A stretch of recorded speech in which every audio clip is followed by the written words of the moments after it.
Muy buenos días al canal, volvemos de un breve receso.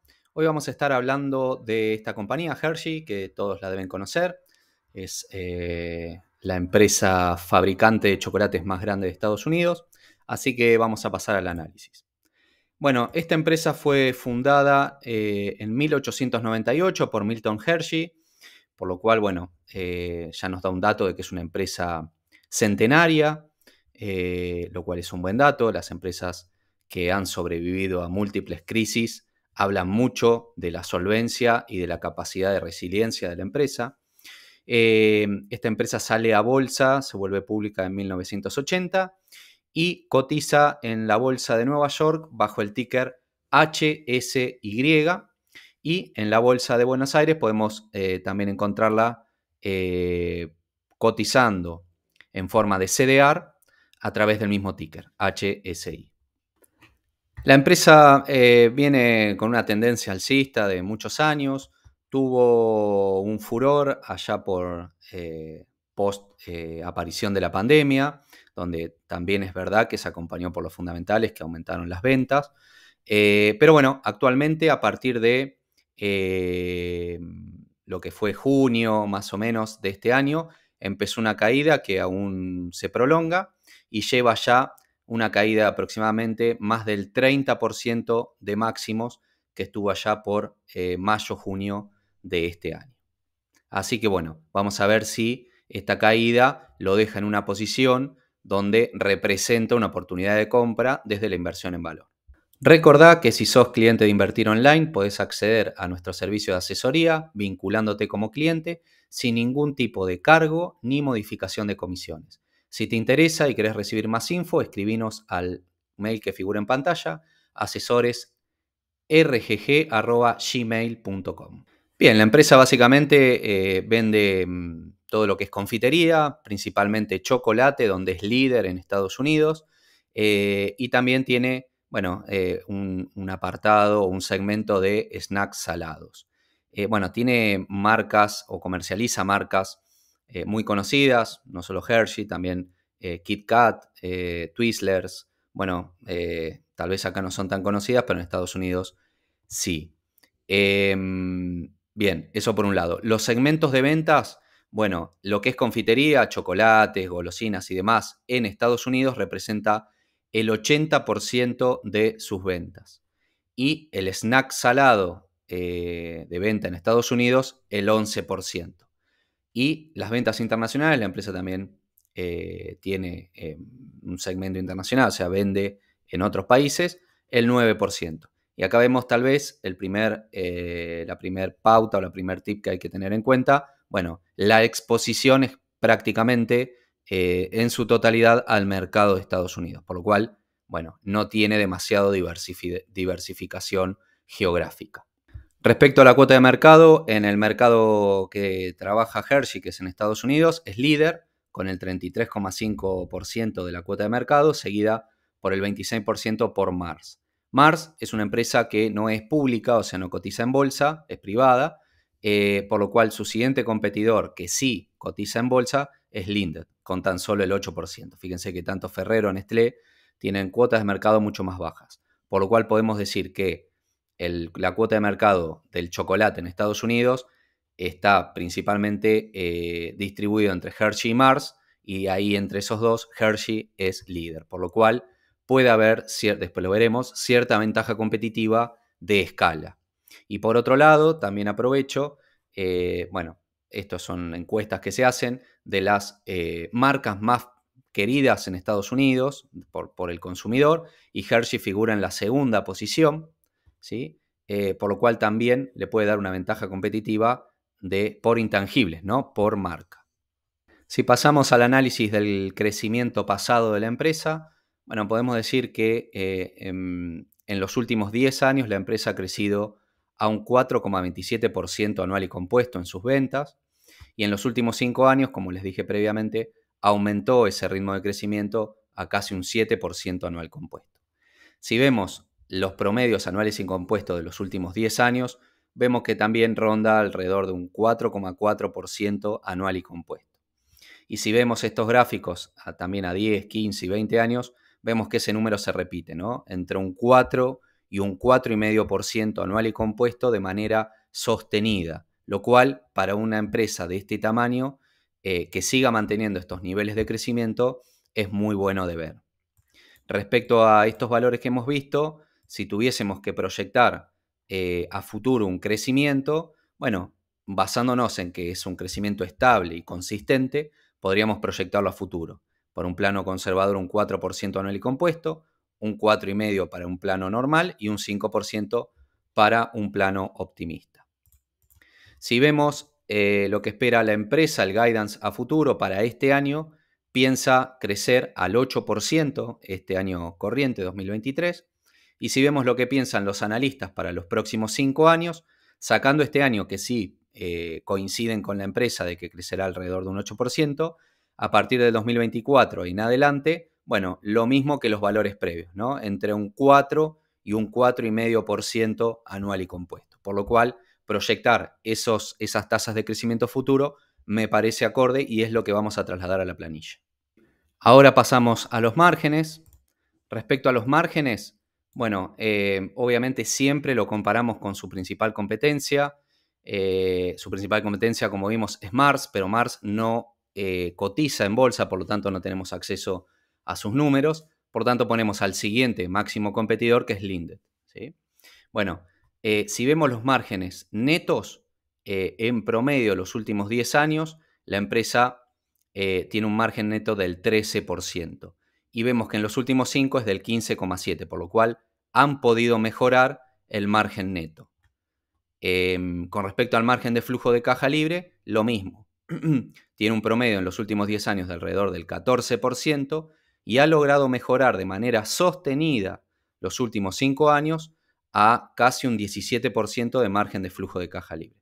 Como vemos, los últimos 5 años, tanto el margen neto como el margen de flujo de caja libre se han sostenido en valores más altos de los que venía teniendo en el futuro. Esto es bueno de ver y nos habla de que la empresa se ha vuelto más eficiente a la hora de generar beneficios y flujo de caja libre a partir de sus ventas. Y si hacemos una comparativa, esto me gusta verlo para ver la ventaja competitiva o lo que nos podría hablar de ventaja competitiva, fíjense que los márgenes del Linde, tanto de margen neto y margen de flujo de caja libre, son infinitamente inferiores a los que maneja Hershey, por lo cual nos podría estar hablando de una marcada ventaja competitiva. Pasamos a analizar la rentabilidad. Esto lo vemos con los índices de rentabilidad, el retorno sobre los activos y bueno, el retorno principalmente sobre el capital invertido. Y siempre lo hacemos en comparativa a su competencia. Entonces, de vuelta, pusimos las rentabilidades de Hershey y de Linde. Y como vemos, vamos a puntualizar en el ROIC, en el retorno sobre el capital invertido. O sea, qué tan eficiente es la empresa para generar beneficios a partir del capital invertido, entendiendo como capital invertido tanto la deuda tomada como el capital propio. Y vemos que tiene ROICs muy elevados, elevadísimos, y sostenidos a través del tiempo, ¿sí? Siempre arriba del 20%. Esto nos da cuenta, como hablamos en la clase de cómo buscar calidad, se los dejo el link por allá arriba, los ROICs elevados y sostenidos son sinónimo, pueden ser sinónimo de ventaja competitiva. Y si lo comparamos con su competencia, fíjense que los ROICs del Linde no llegan a 10 o raramente llegan a 10. Fíjense que es casi el ROIC menos de la mitad de la rentabilidad que tiene Hershey. Esto nos habla de una clara ventaja competitiva de Hershey respecto a sus principales competidores. Pasamos al análisis de la fortaleza financiera. Bueno, lo primero a comparar, vamos a comparar entre Hershey y Linde, de nuevo, dos empresas del mismo sector. Bueno, si vemos el índice de liquidez que mide los activos corrientes sobre los pasivos corrientes, o sea, qué capacidad tiene la empresa para afrontar los pagos de corto plazo, bueno, vemos que tiene índices de liquidez de 1 o 1,1, lo cual es correcto, ha tenido índices más bajos, pero bueno, esto se compensa con la capacidad que tiene la empresa de generar altos márgenes de flujo de caja libre, ¿no? Pero sí es verdad que Linde tiene mejores índices de liquidez. Incluso si hacemos el test ácido, lo mismo. Linde tiene mejores índices de liquidez. Y si vemos el apalancamiento financiero, que básicamente lo que mide es el activo dividido el patrimonio para ver qué tan apalancada está la empresa, o sea, qué tanto de sus activos dependen de los pasivos. Esto siempre queremos o intentamos que sea menos de 2,5. Bueno, vemos que Hershey tiene un apalancamiento mucho mayor que Linded. Linded tiene un apalancamiento correcto, mientras que Hershey podemos decir que está altamente apalancada. Pero dicho esto, también podemos decir que del 2016 a la fecha ha logrado reducir ese apalancamiento, por lo cual, bueno, esto es un dato más que positivo. Si vemos el tema de la cobertura de intereses, que a mí me gusta verla como intereses dividido el beneficio operativo, o sea, qué tanto del beneficio operativo se destina al pago de intereses. Esto siempre pretendemos que sea menor al 15%. Vemos que las dos empresas tienen números más que correctos. Bueno, Linded está un poco mejor en este punto. Pero, bueno, digamos que Hershey tampoco tiene ningún tipo de inconveniente en hacer frente al pago de intereses con el gran beneficio operativo que genera. Otro dato de solvencia que en lo particular me gusta mucho analizar es relacionar la generación de flujo de caja libre respecto a los pasivos de largo plazo. ¿Cómo es esto? Tomamos los últimos 5 años de generación de flujo de caja libre y lo relacionamos con los pasivos de largo plazo. O sea, lo que hacemos es dividir los pasivos de largo plazo dividido la suma de los últimos 5 años de flujo de caja libre. Esto buscamos que sea menor a 1. ¿Qué quiere decir que sea menor a 1? Que con el flujo de caja libre de 5 años podemos cubrir el pasivo, la totalidad de los pasivos de largo plazo. Bueno, en este caso es de 0,6, por lo cual la empresa está holgada con respecto a esto y es un dato positivo. Respecto a los scores de fortaleza financiera, les dejo un link por allá arriba si quieren ver de qué se trata. Bueno, el score de Altman, que mide, digamos, el riesgo de quiebra, está en zona segura, y el score de Piotrowski, que mide la fortaleza financiera de la empresa, también está en zona correcta. Por lo cual, desde lo que es la fortaleza financiera, no habría de qué preocuparse en Hershey. Pasamos a la recompra accionaria. Bueno, si vemos este apartado, vemos que la empresa tiene una política constante y sostenida de recompra de acciones propias, por momentos más acusada que en otros. Como vemos, del 2013 al 2018 la tasa de recompra fue de 1,28% anual y del 2018 a la actualidad se redujo a un 0,6 aproximadamente. Si tomamos los últimos 10 años, podemos hablar de un 0,9%. Por lo cual, vamos a ser conservadores y vamos a proyectar en la planilla de valoración una recompra al igual que la que viene teniendo estos últimos 5 años. O sea, desde un plano moderado el 0,6, desde un plano conservador 0,5 y de un plano optimista el 1% que se correspondería con el promedio de los últimos 10 años. Pasamos al análisis de los dividendos. La empresa paga actualmente en concepto de dividendo un $4,77 por año. Si lo dividimos obviamente por el valor actual, el precio actual de la empresa, de la acción, nos da un rendimiento por dividendo del 2,54%. Si llevamos esto al análisis de lo que es el rango por dividendos, les dejo un video por allá arriba para quienes no lo sepan y quieran profundizar en esta estrategia de inversión. Bueno, podemos ver que el techo del rango por dividendo es del 3%, esto proviene de dividir y promediar las 3 puntas más altas, por lo cual podríamos decir que, digamos, estaríamos en zona de infravaloración con rendimientos por dividendo por arriba del 2,7%, por lo cual, bueno, actualmente no estaríamos en rangos de infravaloración, ¿no? Estaríamos cerca porque está con 2,54, pero estaríamos todavía en rango de valoración normal. Respecto al análisis de la seguridad del dividendo, o sea que el dividendo si corre o no riesgo de ser cortado o eliminado, bueno, los dos parámetros son correctos. El payout ratio que divide lo que es lo que paga la empresa en concepto de dividendo dividido el beneficio neto es del 45%, por debajo del 50% es correcto, y el payout ratio sobre el flujo, teniendo en cuenta el flujo de caja libre, o sea que es dividir el dividendo dividido lo que genera la empresa como flujo de caja libre es del 53%, ¿no? Bueno, esto nos da la pauta que además, al ser una empresa que tiene una generación de flujo de caja libre de manera constante y sostenida, bueno, podría tener un free cash flow payout ratio mayor, por lo cual esto da la pauta de que la empresa podría seguir aumentando lo que paga en concepto de dividendo como lo viene haciendo habitualmente. Y con respecto a eso, que es el crecimiento del dividendo, bueno, podemos ver que en los últimos 5 y 10 años ha aumentado el dividendo a un ritmo aproximadamente entre un 9 y un 9,5% anual y compuesto. Es un excelente ritmo de crecimiento.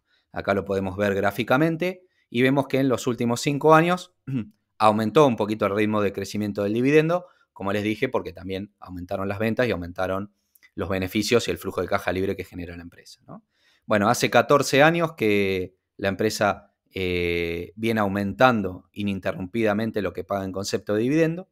Y bueno, y si tenemos en cuenta estos parámetros, vamos a proyectar en la planilla de valoración que vamos a hacer al final una tasa de crecimiento futuro del dividendo de manera normal a un 9%, que es más o menos lo que nos dio en los últimos 10 años, a un 9,5%, que es, digamos, una tasa más alta como la que tuvimos en los últimos 5 años, y siendo un poco más conservadores, vamos a plantear el 8,5%. Haciendo un análisis visual rápido de los múltiplos para ver si la empresa está claramente infravalorada o no, bueno, podemos ver acá los distintos múltiplos. Si vemos el PER, vemos que sí está en múltiplos comparados con los últimos 10 años en pisos, ¿no? Por lo cual esto nos indicaría que está infravalorado. En el múltiplo de precio sobre libro, lo mismo, la misma situación. En precio sobre flujo de caja, bueno, no está en mínimos, pero podríamos decir que está por debajo del promedio de los últimos 10 años. Y el precio ventas, bueno, lo mismo. Podríamos decir que está en un promedio de los últimos 10 años, pero sí que está en pisos de los últimos 5 años, ¿sí? Por lo tanto, no podemos decir que está absolutamente infravalorada, pero sí está en rangos inferiores de los múltiplos habituales que maneja la empresa. Analizando el PER específicamente para después proyectarlo en lo que es la planilla de valoración, bueno, podemos ver que el PER actual es de un 20% aproximadamente y es el mínimo de los últimos 10 años, ¿sí? Esto es bueno verlo porque nos está hablando que la empresa está infravalorada respecto a sus múltiplos históricos, ¿no? Y si vemos el promedio PER de los últimos 10 años es de 27. Lo mismo a 15 años y un poquito inferior a 20 años. Pero es muy, muy sostenido el PER, es una empresa que es muy sostenida en todos sus números. Por lo tanto, vamos a proyectar un PER futuro desde un plano normal un 27, desde un plano conservador 25 y desde un plano optimista 29. Parecen múltiplos muy elevados, pero bueno, el mercado en general valora a esta empresa con este tipo de múltiplos, porque bueno, es una empresa solvente, es una empresa muy prolija, muy predecible, por lo cual, bueno, tiende a valorarla con múltiplos elevados. Como vemos acá, no es algo particular de un periodo de años, sino que el promedio de los últimos 20 años es de 27, ¿no? Por lo cual es un número correcto para proyectarlo a futuro. Si querés aprender a analizar y valorar empresas como lo hacemos en este canal, te invitamos a nuestro curso de análisis fundamental orientado a la valoración de empresas. Te dejamos un link allá arriba para que veas un video informativo y si no, en la descripción de este video vas a tener el link para acceder a nuestra tienda online para más info e inscripciones. Pasamos entonces a la valoración en nuestra planilla de cálculo. Si hacemos un descuento, bueno, obviamente acá ponemos los valores de la empresa sacados de los estados financieros y el precio de la cotización actual, que es de $187. Bueno, entonces, trasladamos el margen neto del 15%, de flujo de caja libre del 16%, que es lo que habíamos planteado en el análisis de crecimiento, en el análisis de márgenes, y en el análisis de crecimiento vamos a plantear de un plano normal un 4,5%, que es lo que tiene habitualmente la empresa en los últimos 10 y 20 años y lo que proyectan los analistas a futuro. Bueno, la tasa de descuento vamos a utilizar la WACC, que es de un 7%, ya lo calculamos previamente, y como tasa de crecimiento terminal vamos a utilizar un 2%. Vemos que es una empresa que crece a un 4,5% hace muchísimos años, por lo cual plantear un 2% como tasa de crecimiento terminal me parece lógico. Bajo esa perspectiva, bueno, tenemos un valor intrínseco, un precio justo por acción de unos $190. ¿Sí?